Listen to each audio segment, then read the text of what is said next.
O que dificulta tanto o diagnóstico do autismo? Esse é um questionamento e realidade de muitas famílias. Se hoje falamos tanto, temos tanto conhecimento a respeito do autismo, por que ainda é tão difícil? E isso acontece primeiramente pela complexidade do diagnóstico do autismo. Nós não falamos de uma doença quando falamos de autismo, nós falamos de um distúrbio do desenvolvimento. Mesmo a síndrome de Asperger, que até pouco tempo estava dentro dos transtornos do desenvolvimento e hoje pelo DSM-5 é considerado autismo, embora ainda pelo CID-10 esteja ali síndrome de Asperger, até 2022 provavelmente aí já vai mudar e vai estar dentro da categoria do autismo. Ela é uma síndrome, né, considerada síndrome. Então, quando falamos de distúrbios de síndrome, estamos falando de um conjunto de sintomas, de sinais que não tem uma origem definida. Muitas vezes é multifatorial.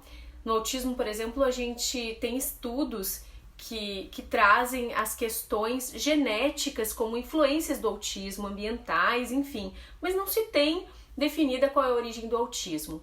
Quando a gente fala de doença, nós estamos falando de um conjunto de sintomas, de sinais com uma origem conhecida.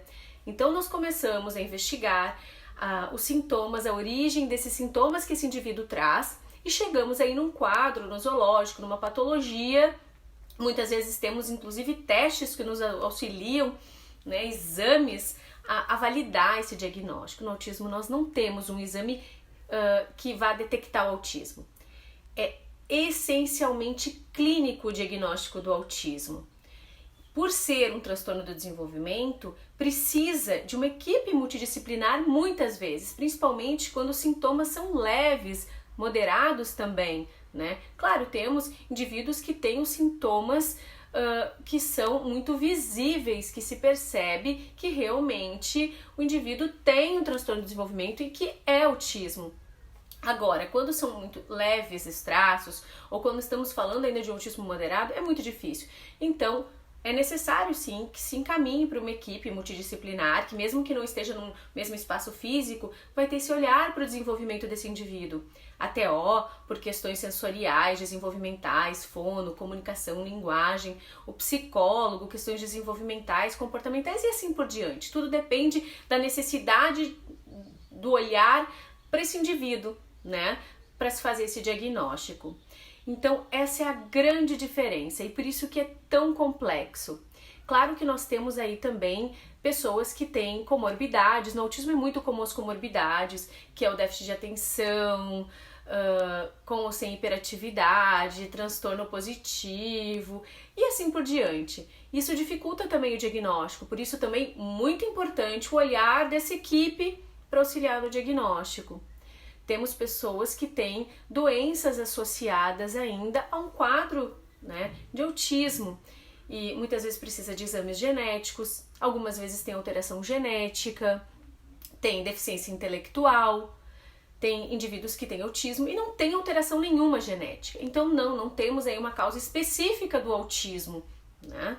Por isso que é tão complexo esse diagnóstico. Quando falamos de doença, né, nós temos todo um quadro que nos leva a compreender esse conjunto de sintomas, de sinais, né? E quando falamos do autismo, não.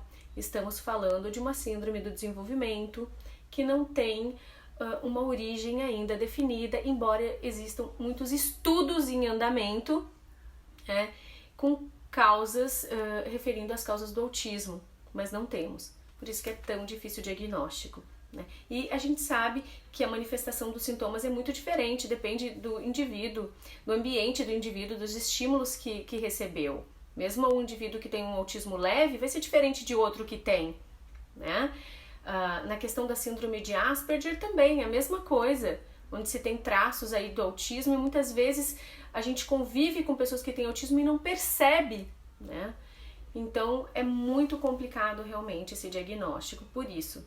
Ok? Espero ter colaborado um pouco com vocês. Se vocês gostaram desse vídeo, por favor, compartilhe com outras pessoas para que elas tenham mais conhecimento sobre autismo. Não esqueçam de deixar o seu like para mais vídeos assim. Se não se inscreveu no canal, não esqueça de se inscrever, ok? Um grande abraço!